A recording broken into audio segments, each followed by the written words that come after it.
RJ, sinamahan naman siya ni Zoe, di ba? Sigurado naman ako na hindi na pababayaan ng nanay niya. Pero kung gusto mo siyang puntahan, okay lang, maintindihan ko. Kasi baka mamaya magalit sa'yo si Moira, hindi ba? Kasi nakikita na magkasayaw tayong dalawa. Sige, okay lang. Pwede mo na siyang puntahan kung gusto mo. Hindi naman sa ganun. Ayoko lang masaktan si Moira. Dahil ilang beses ko na rin siya nasaktan at nabigo. Kaya ayoko siya masaktan ulit. Kasi nangako ako sa kanya na hindi ko siya sasaktan. Ang swerte naman niya sa'yo. I'll try my best for my family. Malas mo lang sa kanya. Ano sabi mo? Malas? Ang sabi ko, mamalasin yung taong sisira dun sa relasyon ninyo kasi bagay na bagay kayong dalawa. Ideal couple kayo eh. Bakit, Lynette, parang yung mga compliments mo sa amin ni Moira parang hindi sincere? Parang labas sa ilong. Hindi. Sincere ako. Sana masaya ka sa naging desisyon mo. Masaya ka sana na kasama mo yung pamilya mo. Kasi, alam mo, naniniwala ako na anything for the family, yun ang pinakamagandang desisyon. I'm happy with that. Good. Sana kung ano man yung sitwasyon mo ngayon, sana kontento ka. Sana magtuloy-tuloy na. Wala akong ibang hihilingin kundi maging okay kayo. Pero meron lang sana akong isang hihilingin sa'yo para kay Annalyn. Sana maging maayos naman yung pagtrato mo sa kanya. Kung hindi mo siya kayang mahalin, okay lang. Pero kasi alam ko kasi na nahihirapan yung anak ko eh. Alam ko na nahihirapan siya. Kaya sana huwag mong tanggalin sa kanya na mahalin ka niya. At sana huwag mo rin siyang pipigilan na tratuhin ka niya bilang tatay niya.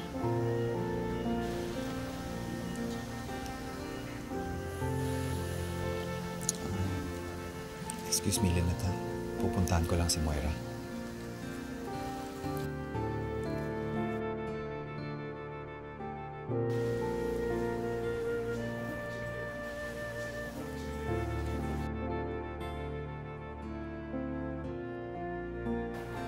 Lynette. Nasaan na yung kasayaw mo? Iniwan ka yata. Hindi kasi siya mapakali eh, kaya sinundan niya si Moira. Mukhang malalim yung pinag-uusapan niyo. Pinag-usapan lang namin si Annalyn. Kaya wala ka dapat ikaselos. Hindi naman ako nagselos, Lynette. Alam ko naman kung may pinag-uusapan kayo ni RJ tukol kay Annalyn. At alam mo naman na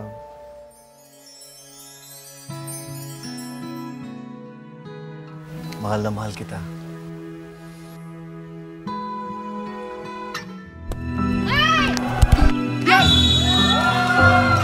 Zoe, ano ba?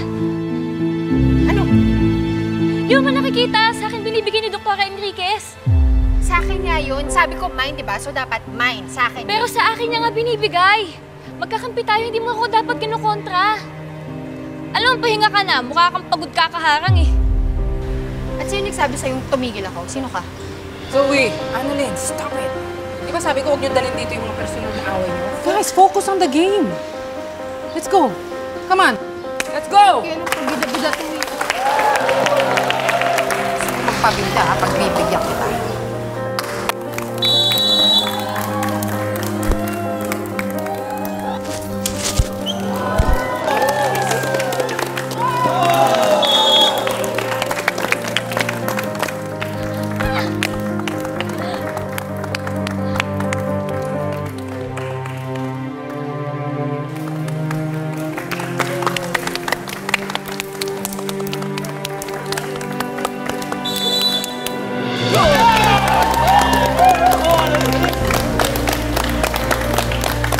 RJ, kapag si Annalyn. You should be proud of her.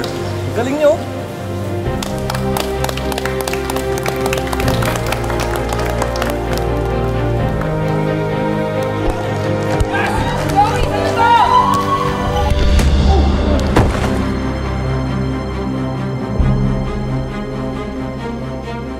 Dr. Santos!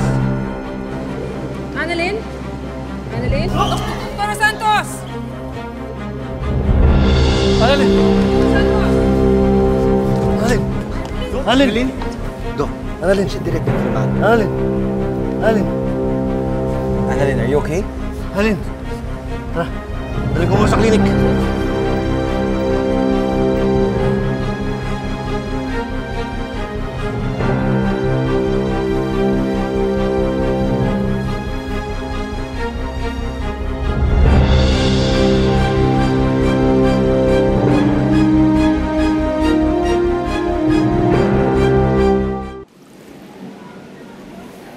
Zoe, bakit mo ginawa yun? What are you talking about? Bakit mo tinamaan ng bola si Annalyn? Ha? Hindi ko naman sinasadya yun eh. It was an accident. It was not an accident. Nakita ko, hindi ako bulag. Sinadya mo tamaan ng bola yung kapatid mo. Oh, wow!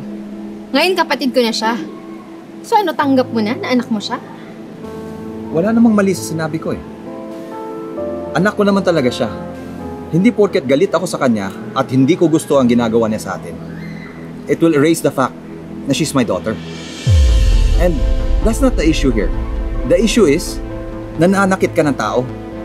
Sige, Dad. Go, i-defend mo pa siya. Kaya ako lagi yan nasasaktan eh. Dad, I'm your legit daughter.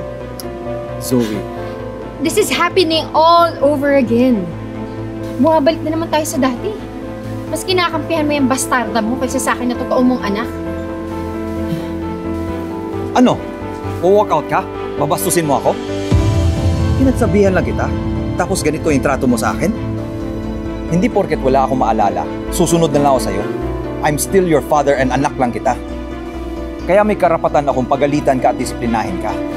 Lalo na kung mali ang ginagawa mo. Lalo na kung ang taong sinasaktan mo ay anak ko rin na kapatid mo.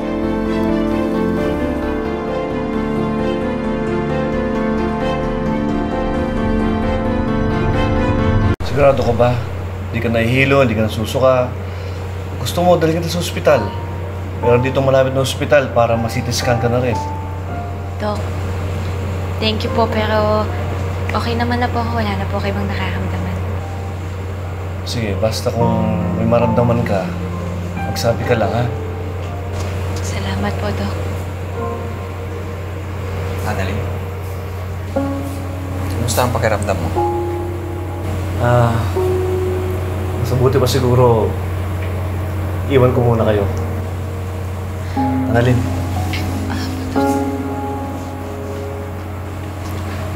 Gusto ko lang humingi ng sorry sa ginawa ni Zoe sa'yo.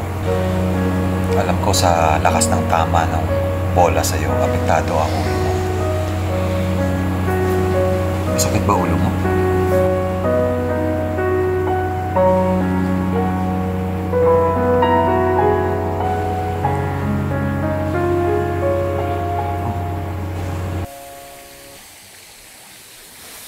Zoe. Pwede ba tayo mag-usap? Bakit? Tungkol saan? Tungkol ba kay Annalyn?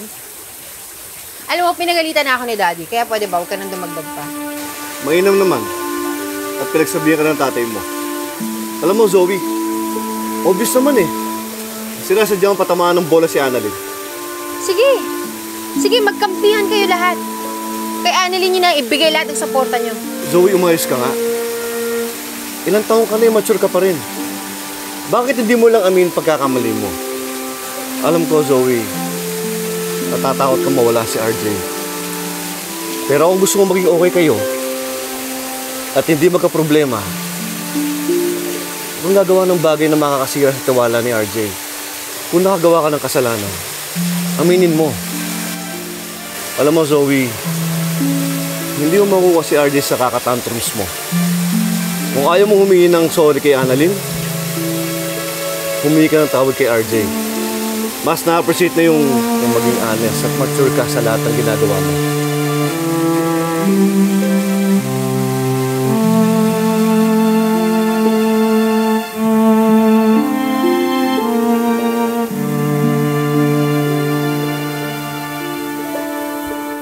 Naiiyak. May nagawa ba ako?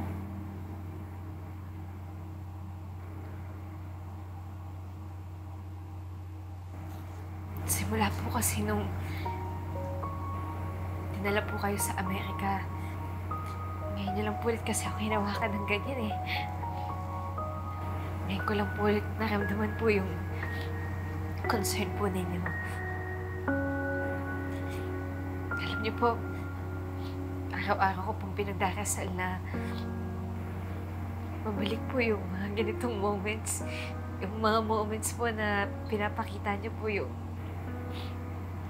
care niyo po sa akin tsaka pagmamahal po ninyo.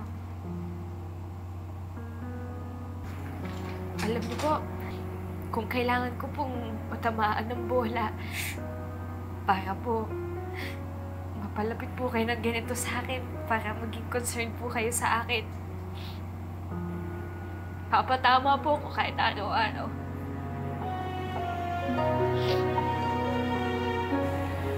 I'm sorry kung nabaliwala kita, Annalyn. Ayoko lang kasi masaktan si Zoe. Nasaktan na kasi siya noon nung nalaman niya na nagkaroon ako ng anak sa labas. And I don't want her to go through that pain again. Pero kanina, nung tinamaan ka ng bola, hindi ko maipaliwanag pero nasaktan ako para sa'yo. Hindi ko din pala kaya makita na may masamang mangyari sa'yo. At kahit anong tulak ko, lalabas at lalabas pala yung connection natin. Na ako bilang ama mo.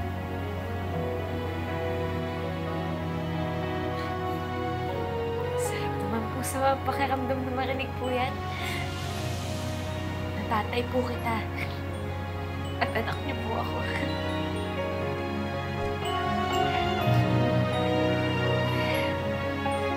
Babalik ka na sa game? Bakit hindi ka na lang bumalik sa kwarto at magpahinga? Ayaw ko naman pong iwan po si Dr. Enriquez siya si Zoe. Gusto ko po na kahit ano po yung maabutan ko dun sa game, makatulong pa rin po ako kahit papano. Ikaw na to nasaktan. Iniisip mo pa rin ng ibang tao. Syempre po. Gano'n naman po talaga tayo mga doktor, di ba? Kahit ano po yung nakaramdaman natin o pinagdaraanan natin, iniisip pa rin po natin yung kapakanan ng mga pasyente natin.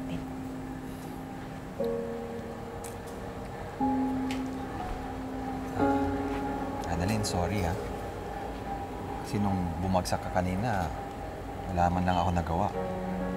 Hindi ko man lang alam kung anong gagawin ko dahil hindi ko na maalala yung pagiging doktor ko. Nakalimutan ko na lahat.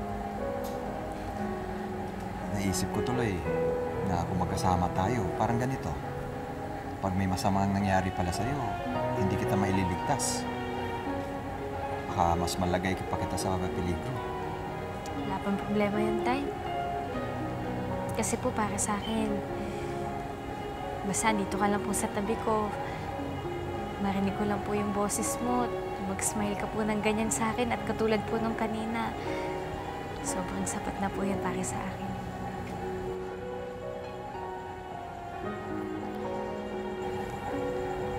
Tara po. Tay.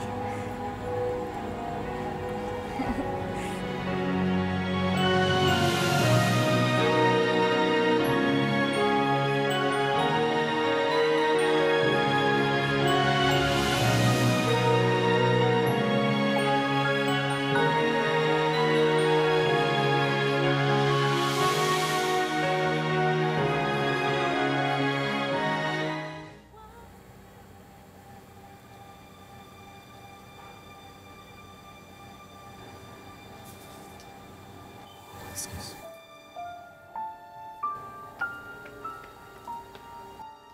Zoe,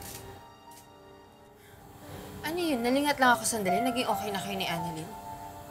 kinausap ko lang siya tungkol sa ginawa mo kanina. I apologize to her. hindi naman siguro masama na kausapin ko siya bilang ama niya. Oh, Dad, I get it naman. Anak mo siya. I get it. Pero nasasaktan ako every time na nakikita ko kayong magkasama. And worse, magkayakap pa kayo. You know what? This is deja vu. Nauulit na naman ulit. I'm sorry, Zoe, kung nasasaktan ka. Pero hindi mo naman maiaalis sa akin na ang pagiging ama ko sa kanya. Minsan naisip ko, wala namang masama kung kakausapin ko siya paminsan-minsan. Hindi naman ibig sabihin mo na pinipili ko na siya.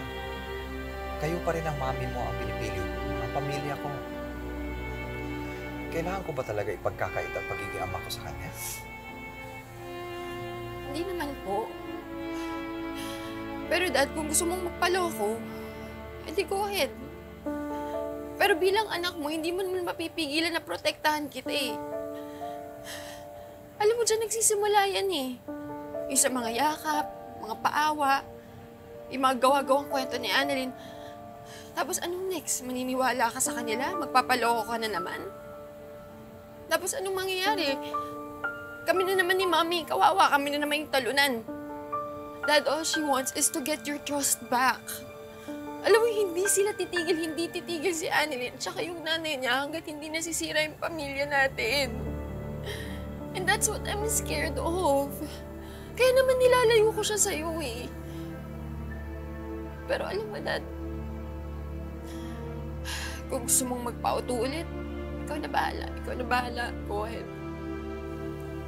Pero sana, sabihan mo kami ni Mami. Para naman makapag-ready kami para alam namin kung saan kami lulugar.